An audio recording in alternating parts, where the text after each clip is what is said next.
এই জমিদাররা কি পুজো করতে বলেন তো? কালী পুজো বেশি করত। কি পুজো? কালী পুজো বেশি করতো না? আর জানেন, রাগ করবেন, আপনাদের দেশে বলি টলি হয় তো? কি কি পূজার বলি হয়? মনসা কালী। এই আপনাদের ঝালকাঠি আজও আছে? হ্যাঁ, কৃষ্ণ মন্ত্রে দীক্ষিত কারা কারা? তারা একটু হাত তুলুন তো। যারা কৃষ্ণ মন্ত্রে দীক্ষিত, অধিকাংশ কৃষ্ণ মন্ত্রে নামান। যারা কৃষ্ণ মন্ত্রে দীক্ষা গ্রহণ করেছে তাদের বলি দেওয়া, বলির পূজার চান্দা দেওয়া, বলির পূজার প্রসাদ খাওয়া, বলি দর্শন করলাম। এই বলি দর্শন করে তার প্রায়শ্চিত্ত করা উচিত। ওই পূজার প্রসাদ খাওয়া তো দূরের কথা, দর্শন করেও প্রায়শ্চিত্ত করা উচিত। ওই পূজার কোনো চান্দা পর্যন্ত দেওয়া যাবে না।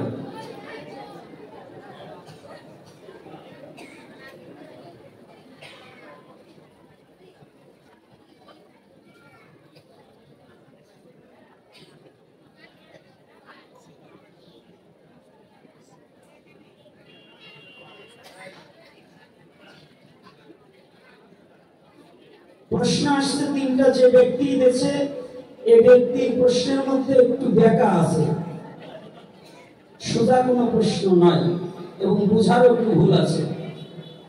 কষ্ট পাবেন না, আমি কিন্তু আমার বাবারও ছাড়ি না।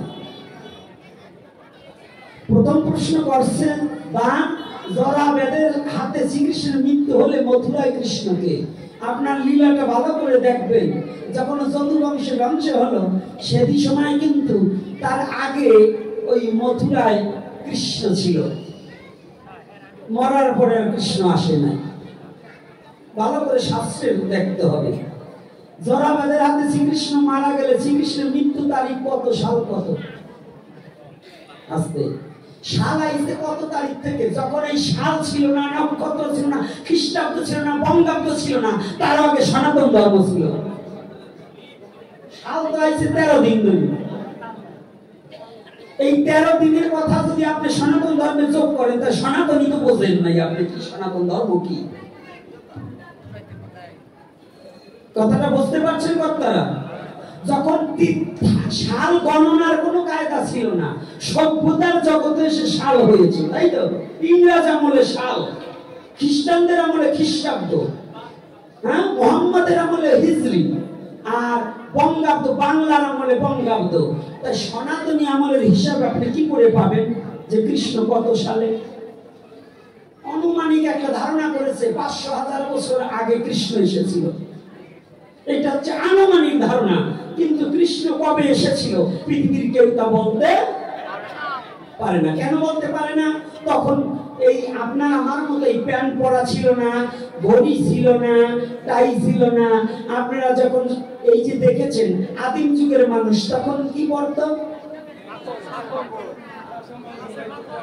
যখন এই মানুষ সৃষ্টির আগে সনাতন ছিল, কৃষ্ণ ছিল, তাই কৃষ্ণের এই সাল দিকে কি করে আমি বলবো বলেন? আপনার কাছে এই প্রশ্ন কি বলা যাবে? হ্যাঁ, সনাতনী জাতি বলা যাবে? তাহলে এইটা কি জানেন বাবা, আমাদের এটা ঠগাই না প্রশ্ন। প্রশ্ন করবেন আত্মজিজ্ঞাসা, কিন্তু নিজের ধর্মকে এবং নিজের জাতিকে ঠকানো প্রশ্ন করবেন না। যে যে প্রশ্ন করবেন, প্রশ্নগুলোর মতো নিজের আত্মোন্নতি প্রকল্পে ধারাবাহিকতা থাকতে হবে। আর যদি ওই অমুকের বাবার নাম কেউ আমি বলতে আসিনি, এটা আমাদের ধর্ম না। এইবার বলছে আর একটা ভালো কথা বলছে, এখানে কিছু কথা আপনার প্রশ্ন থাকতে পারে এবং উত্তর থাকতে পারে। সেটা হচ্ছে দ্বিতীয় প্রশ্ন করছে দান ধর্ম, ধর্ম কি? প্রথম প্রশ্ন, এক কথার মধ্যে তিনটা প্রশ্ন। প্রথম লাগছে ধর্ম কি, তারপরে লাগছে সাকার না নিরাকার। যদি সাকার হয় তবে আমরা, যদি নিরাকার হয় তবে কেন সাকারের পূজা করি? এই মায়েরা কথা বলবে না, ভালো করে শুনুন। প্রথমত ধর্ম কি? ধর্ম হচ্ছে তাহা ধারণ করিলে পরে প্রকৃত পক্ষে বেঁচে থাকা যায়, তাহাকে ধর্ম বলা হয়। ধীর ধাতু মন প্রত্যয় ধর্ম শব্দ হয়, জানিস তাকেই ধর্ম হয়। এটার নাম ধর্ম। যাহা ধারণ করিলে পরে প্রকৃত পক্ষে জীব বাঁচিয়ে থাকিতে পারে তাহাকে ধর্ম বলা হয়। ধাতু মন প্রত্যয়নে ধর্ম শব্দ হয়। যদি আমার কথা না হয় গৌরী অভিধান খুলে দেখবেন এবং বাংলা ডিকশনারি শব্দকোষ চলন্তিকা এটাকে খুলে দেখবেন। বাংলা ডিকশনারি শব্দকোষ চলন্তিকা, আজকাল ইংলিশ ডিকশনারি পড়ি, বাংলা ডিকশনারি পড়ার মতো লোক অনেক কম আছে। বাংলায় সর্বপ্রথম আগে সনাতন ধর্মটাকে জানতে হবে। অশব্দে বিষ্ণু, অশব্দে এটা কোথায় লিখিত? শব্দকোষ চলন্তিকা বাংলা ডিকশনারি খুলে দেখুন। এইবার কথা হচ্ছে, প্রশ্ন করছে ধর্ম সাকার না নিরাকার, কোন ধর্মের কথা বলছেন? যদি বলেন আপনি সার্বিক ধর্ম, না ওটা আমি অন্য ধর্মের কথা বলতে পারবো না। সনাতন ধর্ম সাকার ও নিরাকার। কি করে হয়? ঈশ্বর সর্বশক্তিমান, সে কখনো সাকার কখনো নিরাকার।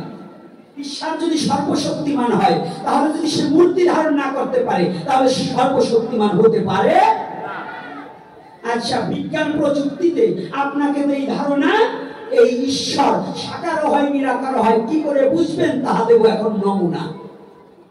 জলের কয়টা অবস্থা? এই বিজ্ঞানের ছেলেরা, কি কি? কঠিন, তরল, বায়বীয়। ভালো করে। আচ্ছা, জলের রূপ কি?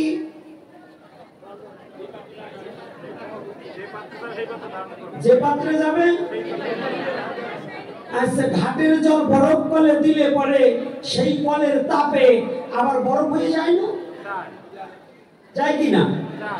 তাই তুমি একটিবার ভেবে দেখো, করে দেখো বিবেচনা, যে এই জলটাকে সৃষ্টি করছে সে কি সাকার নিরাকার হইতে পারে না?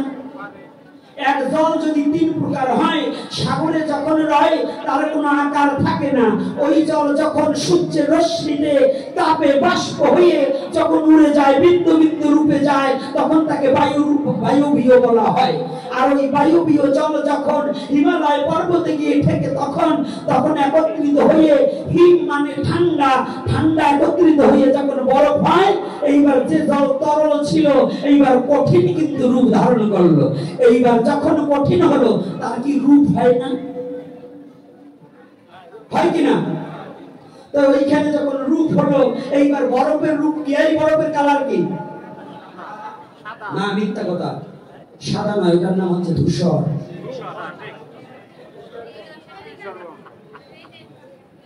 আরে লেখাপড়া করি নাই, তবে যে আপনাদের ভক্তের সঙ্গ করি নাই তা না, কিছু ভক্তের সঙ্গ করছি। মূর্খ হইতে পারি, কিন্তু একেবারে গাধা হয়ে জন্মাই না। এখন করুন বিবেচনা, সনাতন ধর্মে যে জলকে সৃষ্টিকর্তা তিন রূপে, যার কোনো রূপ ছিল না, এইবার তাকে রূপ দিল। জল সাগরে ছিল, সে বাতাসের সাথে মিলতে পারলো। তাই আমার সনাতন ধর্মে তিন প্রকারের সাধনা করা যায়। কি? চৈতন্য চরিতামৃতে করেছে বর্ণন, কৃষ্ণদাস কবিরাজ তাহা দিয়েছে দর্শন। কি বলেছেন? জ্ঞান কর্ম সাধনা এই তিনের বসে ব্রহ্ম আত্মা ভগবান ত্রিবিধ প্রকাশে।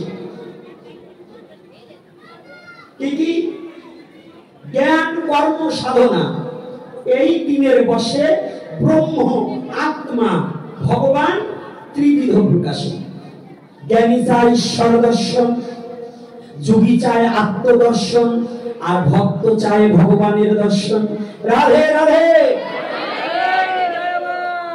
এজন্য আপনার প্রশ্নের করছি উত্তর দান, বসে বসে কর্ণকুহর দিয়ে শ্রবণ করবেন ভক্তগণ। এর উদ্দেশ্য যেখানে আমার ভগবান সাকার না নিরাকার। ভগবান কখনো সাকার কখনো নিরাকার। সনাতন ধর্ম এতটুক ধর্ম না যে একমত পথে চলবে। সনাতন ধর্ম বহু শাখা প্রশাখা, পৃথিবীর সর্বশ্রেষ্ঠ সর্ব আগে সনাতন ধর্মের সৃষ্টি।